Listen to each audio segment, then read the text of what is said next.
श्री बृहस्पतिवार व्रत कथा। प्राचीन काल में एक ब्राह्मण रहता था। वह बहुत निर्धन था।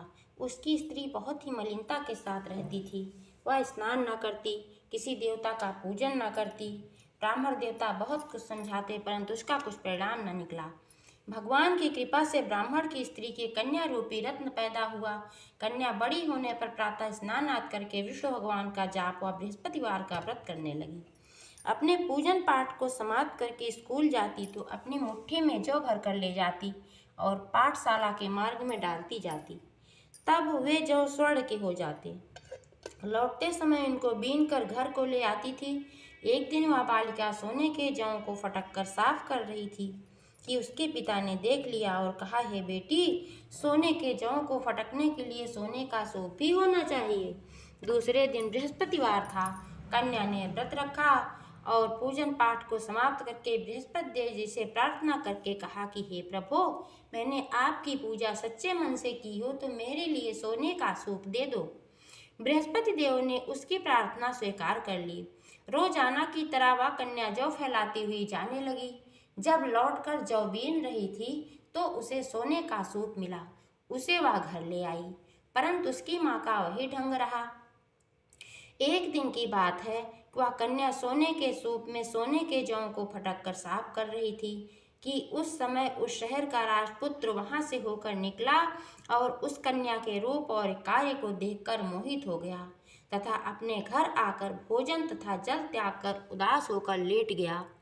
राजा को जब इस बात का पता लगा तो अपने प्रधानमंत्री के साथ उसके पास गए और बोले, हे बेटा, तुम्हें किस बात का कष्ट है? किसी ने अपमान किया है अथवा और कारण है सो कहो, मैं वही कार्य करूँगा जिससे तुम्हें प्रसन्नता हो।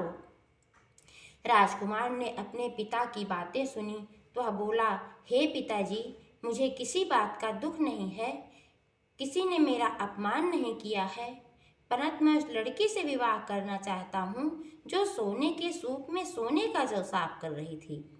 यह सुनकर राजा आश्चर्य में पड़ा और बोला, हे बेटा, इस तरह की कन्या का पता तुम ही लगाओ, मैं उसके साथ तेरा विवाह अवश्य करवा दूंगा।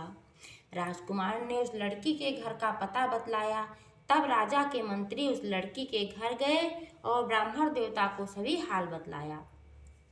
ब्राह्मण देवता अपनी कन्या का विवाह राजकुमार के साथ करने के लिए तैयार हो गए तथा विधि विधान के अनुसार ब्राह्मण की कन्या का विवाह राजकुमार के साथ हो गया। इधर ब्राह्मण देवता के घर में पहले की भांति गरीबी का निवास हो गया। भोजन के लिए भी अन्न बड़ी मुश्किल से मिलता था। एक दिन दुखी होकर ब्राह्मण देवता अपनी पुत्री के पास गए। बेटी ने पिता की दुखी अवस्था को देखा और अपनी माँ का हाल पूछा। तब ब्राह्मण ने सभी हाल कह दिया। कन्या ने बहुत सा धन देकर अपने पिता को विदा कर दिया। ब्राह्मण का कुछ समय सुखपूर्वक व्यतीत हुआ। कुछ दिन बाद फिर वही हाल हो गया। ब्राह्मण फिर अपनी कन्या के यहाँ गया और सारा हाल कहा तो लड़की बोली, हे पिताजी, आप माता जी को यहाँ लिवा लाओ, मैं उसे विधि बता दूंगी जिससे गरीबी दूर हो जाएगी। ब्राह्मण देवता अपनी स्त्री को साथ लेकर कन्या के पास पहुँचे।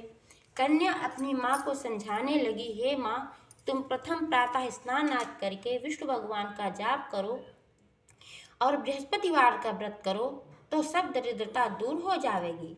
परंतु उसकी माँ ने एक भी बात नहीं मानी और प्रातःकाल उठकर अपनी पुत्री के बच्चों के जूठन को खा लिया।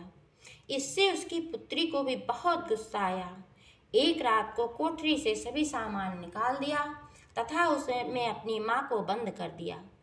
प्रातःकाल उसे निकाला तथा स्नान आदि करा के पाठ करवाया तो उसकी माँ की बुद्धि ठीक हो गई। प्रत्येक बृहस्पतिवार को व्रत रखने लगी। इस व्रत के प्रभाव से उसके माँ बाप बहुत ही धनवान और पुत्रवान हो गए तथा इस लोक के सुख को भोग कर स्वर्ग को प्राप्त हुए।